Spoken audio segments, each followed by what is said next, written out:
on this panel at one time worked together. Julie was my intern at CBS. Stephanie and I worked together on The Practice. Jody and Mary Beth were both She was my boss. Well, never.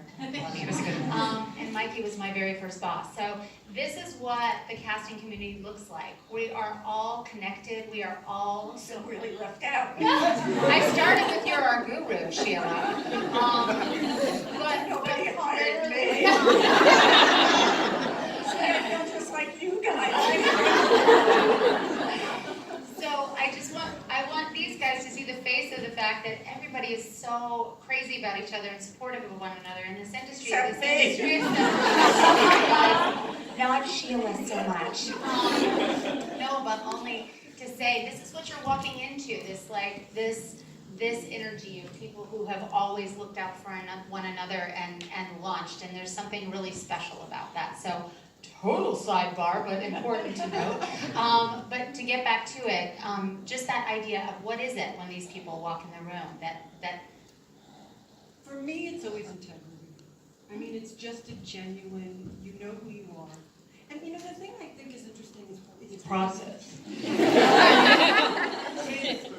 You know, for all of us, I remember the very first time I read with an actor, I was so bad.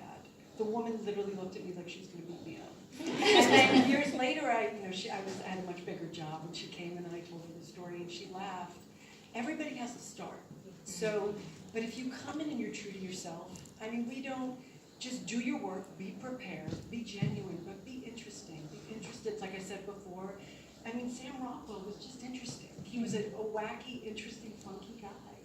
And he had a great story. So when he won his Oscar and he told the story about how his dad would pull him out of school and lie, that it was his grandmother, or whatever his story was, it was wonderful, because that's where he got his texture from. You know, so I think for me, that's always what makes my heart sing, because and we're rooting for you. We fall in love with you, every single one, and that's the thing. Aw. I think there's something about confidence also without being cocky. You know, if you just know that you're in there to do your best work and that you got this. You know, I got this. The moment you start to doubt yourself, we doubt you too. I think just be the best you can be, because everybody's different. I mean, I'm sitting here listening, I'm thinking what does draw me to somebody? Would I have been wowed by Christopher Walken if he walked into a room? Or, you know, he certainly wasn't going to be smiling. You know, he wasn't going to be. So it's just different, but it's a kind of a confidence, I think is the word. And a nice pair of shoes. No. but well groomed also, honestly. You know, just the best you that you can be.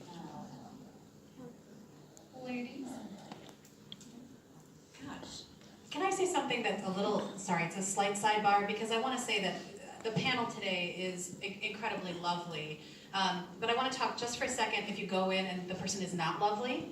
There's two reminders. One, we're human too, right? There have been moments when I have not been my best self in an audition because I just got a text that my kid's sick. I'm trying to figure out, okay, when can I leave to get home to my kids? Like, my brain gets a little smushy. So we get to have off days just like you do, but we're always trying our best to put our best foot forward to make sure that you're comfortable. And the second thing that I want to say, and it's so important with confidence and faking it till you make it, is if somebody's head down, not paying attention to you, texting while you're auditioning, which will happen to you at some point, unfortunately, no, it's not about you, right? Don't take it away and say, I sucked, that was about me, I wasn't worthy of their time, they didn't want to pay attention to me. All of that will lead to actor neuroses, which will hurt you in future auditions. You have to find a way to let that go. 5 minutes. You beat yourself up, you praise yourself a lot, and then you move on to something else creative or wonderful or job-like that you're going to do with your day. So this is a very warm, comforting panel, and there are a lot of us like this, I think, but some aren't. So just to know that that's not about you, that's about them, is what I want to say. I totally agree with that, and I think that it just reminds me, there's sort of an umbrella of openness that covers a lot of what we're talking about. You guys, when you come in the room, I know earlier the panel was talking about, you wish that you could tell the actors what the room is going to be like when you go in. But I feel like it's kind of your job to go in with an openness, okay, that person is taking notes on the script while I'm reading what's going on, or they're jumping in and saying, hey, you know, did you hear about such and such? And so you have to become just open, and that goes into actually what you're doing with your scene, because you may have, and you should, be very prepared, have made your choice. This is what's truthful for me in this scene. But then you have to be ready to do something completely different, or change just a little something. So there's like an openness. So you just have, like, I strongly suggest that you just think about that when you go in the room, because every room is different, and you know, if you're open, you're just gonna be ready for whatever comes. It's hard to be last because everyone said such really great things, and I echo everything that they said. And honestly, what brings me the most joy in an audition room is a human being just walking through the door and being present and being ready and being open to having a good time. Because auditioning is like nothing else you will ever experience in the industry. It's its own little subset of weirdness. So if you can just find yourself comfort in that moment, you'll be fine. Love it. All right, I know you guys are itching to ask these guys some questions, so I'm gonna throw it out to students. Already what I love is the first student whose hand goes up is actually someone who came to me on her first day of school as a freshman and said, I'm here at SCAD to become a casting director. So, love you, Alexis. Yes, what is your first question? So I'm Alexis Brown. I'm a senior performing arts major, and I work in the casting office here at SCAD. My question is, like, what advice would you give to someone that's about to graduate and wants to go into casting? What do you guys look for? I think specifically for you, you're like on the right track, you're doing well, I'm not too concerned. I think you're fine, you're hired. Alexis was our intern, so I can say that. I think that there is, it's not unlike being an actor in that you have to like be prepared and be confident and hustle, you know, there's a lot. And you have to be, I beg of you to write things down. If you guys can get in the habit of writing things down. I know that technology has taken away the use of a pencil. And maybe that is the way your brain works, but it will help you out to write things down. That's my number one tip for casting. Accuracy is also really important. Names are literally our business. And so I think there's like a casualness in culture where it's like, it's fine. You know, if I'm asking you to type a list, it's like, you know, double check it. And I've had to find my method through the years about like how I'm double checking my work to make sure that what I'm doing is thorough before I present it to somebody else. And so I think thoroughness in your day-to-day is probably a pretty good thing. Interning is a wonderful way to get the job done, although hard because a lot of us can't pay you. It's like a small stipend, so it is a privileged position to be able to intern in casting, which I hope changes. But as diligent as you can be, we had an intern once that like looked like Rain Man because she'd write down the name of everybody who ever called in a notebook, and then later when she got home, she'd look them up on IMDb Pro. And if it was an agent, she'd go through and see who their clients were to kind of get to know the world a little bit. So as a little bit like type A as you can be, you'd be surprised. But yeah, she did do that well. Yeah. But I think, you know, it's true, right? But I mean, there are things that you can do to really pay attention, ask good questions, be as nosy as you can during an internship. But no one to not be nosy to. That's true. It's so important, you guys. Can you talk about the no's too? The no's are equally as important to the, yes, you have, just like, please don't. You have a good please don't. As in casting and. It's like as a young casting intern coming in, what would you like them not to do? Talk too much. Talk too much and have too many opinions about something you don't really know about, and throw out names to me. I mean, unfortunately, I once had my cousin as an intern. It ended my relationship with her and her mother. Because she would say, I think so-and-so is good for the job. So-and-so was never available. It's not like I didn't know what I was doing. And she also answered the phone, and it was a director I was working with, and she started telling him whom she thought would be good for the role. So, you know, you may have your ideas, and you'll certainly have a chance to tell us about it, but not during the middle of the day while while we're talking to our director or in the thick of it, timing is very important. We once had an intern tell a writer director that she did not like his script. I would say don't do that. She's like, I read your script. I did not care for it. And I think to what Sheila was saying before, it's like be a sponge, listen and learn. I mean, I remember I'd already been a casting director for a while, and then a boss of mine asked me to be his associate on a movie with Charlize Theron. I kept my mouth shut, I stood behind the camera, and I listened and I learned. And I didn't have to be anybody. I was learning. And I'll tell you who else did that, great casting director, Ellen Lewis. Didn't speak for a year while she worked for Julia Taylor. She just listened and learned. And you all know who Ellen Lewis is. She does all Martin Scorsese movies and many others. But yeah, he's fun. I also think that if, let's say, you do have your first internship or your first assistant job, and if you're asked to do anything that requires research in any way, don't ever say that it doesn't exist until you've really exhausted all resources. There's more than the first page of Google. So often, we literally asked an intern once to do research on musicians of a certain type that were playing in the New York City area. Like, can you just get us, like, who's playing what gigs in the New York City area? And she came back after about an hour and she's like, there aren't any. And I was like, this is New York City. You're telling me that there is nobody playing music in this age category. I don't believe you. So keep digging, and then if you really get stuck, then you can come to us and ask for advice on where else to look, as opposed to saying it doesn't exist. I've done this, this, and this. Where else do you recommend that I look, because I'm not finding it? And a big thing, loose lips sink ships. Everything that we do in a casting office, for the most part, is proprietary information. I don't want you on a phone with an agent telling them anything about our casting process, who we're maybe having an offer out to, who we're seeing for auditions, who we're doing, none of the damn business. Okay, it's really, I learned very quickly that you don't share information and you play dumb. I played dumb for a good 3 or 4 years of my original career, and it served me quite well. Yeah. So, more questions? Yes. Oh, an actor, I can say, yes, Kendall. You can shout it out.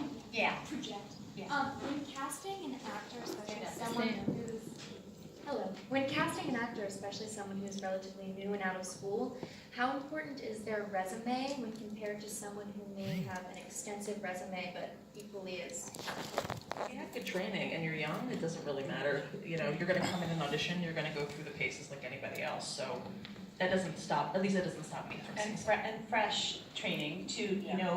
Someone asked me, when is enough training enough? And I'm like, no, you keep learning, and it's helpful too. I think when you do come out of your bubble of your graduate program or your undergrad, it's good to be in a different bubble for a while, and it's helpful, and it's great networking too. Yes, ma'am. Hi, my name's Erin Eisner. I'm a performing arts major here. I was just wondering, you kind of touched on social media a bit, but how do we use social media or not use social media kind of to our advantage, or to connect? Hopefully you don't need to. You're asking the wrong people. I mean, none of us, we use it as a tool sometimes, like if we're doing a disability search, we'll put it on Facebook. Stephanie mentioned putting it out like that. But for you, the most important thing is to keep your social media clean. Because people will Google you, people will, especially if you're working for like Disney or something like that, you better believe before you're stepping on set on a Disney show, somebody has Googled you, somebody has made sure you're not like smoking weed in your social media. So to be cautious as a young person, to watch what you post, especially if you want to be an actor, because it will follow you. The internet is forever. So that is what I would say. What? No, it's still there. It's still there? Oh, yeah, it's still there. Oh, sorry. So it'll follow you. I guess for him it didn't matter, but for everybody else it does. That's right. But the whole we're not about influencers. Not like I've never auditioned an influencer, right? Like I think we have. but that's not like what we're hunting for. And But actually, you know how that's a else big you can turn-off. use it for you though? There are a lot of casting directors, Mary Beth Fox included, who tweet actors' tips. You can use it to your advantage by following casting, or following breakdown services, or following CSA, following different organizations that hire actors. I think Equity has a Twitter. I think, and then there are things that pop up within those searches that will be helpful to you, less so than helpful to us. Okay, we have time for one more question. Sure. Yes. Hello, my name is David. I'm from Cuba, and first I wanted to thank you for coming here. Like the panel before, it was amazing, very insightful. So, but my question was like, once you graduate, right, you leave college, and you're like, well, then I have to pay rent, I have to pay my loans back. So, yeah, how you don't let that passion for acting die? Because, like me, I love it, and I really want to do it, but there are like practical things that you also have to take care for. So when you go to, let's say, New York, LA, what can you do to like, kind of like keep going with it while that role? Get that JOB, seriously. Like that's number one, wherever you're getting settled, you gotta be able to pay your bills. Anything that's happening with your creative world can be affected by stress of like, how the hell am I paying my rent and everything. That is number one. I think that what we were saying before is just continuing your studying, get in class. You don't have to have an agent to get work. Look for those open calls, look for those, talk to other actors, what auditions are around. What you were just gonna say, because I think that's what's neat about us, we're a community. And it is really hard, you have to pay your bills, but you can inspire each other. I mean, that's how all the great theater companies, that's how, student films, whatever it is, but you inspire each other that way. And I think there are jobs like Uber is a great friend to actors now, because you can have your time off to take your class or go to an audition and still know you have a job. Or work at nights in a restaurant. Talking to your actor friends about that too. What's a good actor job? Like I know, there are certain companies that are super actor friendly and will let you offer auditions and things like that. And those are the jobs that you want to be getting, not the ones that are gonna tie you down. But it's expensive to be an actor. Backstage, I think, has a job listing for regular jobs, and if it's advertising it backstage, it means they're actor friendly. So if you're gonna go to New York, I don't know if LA has that option on their thing, but that's also a good thing to look at as a possible avenue. But it's up to you to keep your passion alive, All right. Last rapid round. Is there anything that, that you wish you knew, or you have this opportunity right now? This is the next generation coming into your office in, well, for some of you, a couple of weeks, because you're graduating in winter, some in the spring, that you would love to just say to them. You've covered so much, but I want you to have that last opportunity to say. Anyone? We really are your champions. So don't freak out when you come into our rooms. We know it's a stressful situation, but we are on your side and we really want you to do the best that you can, because then you make us look good.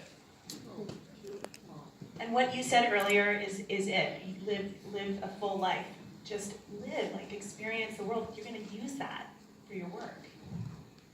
I think so much in TV and film, it is a looks-based business, and so now you guys are about to graduate, you've had all this amazing training.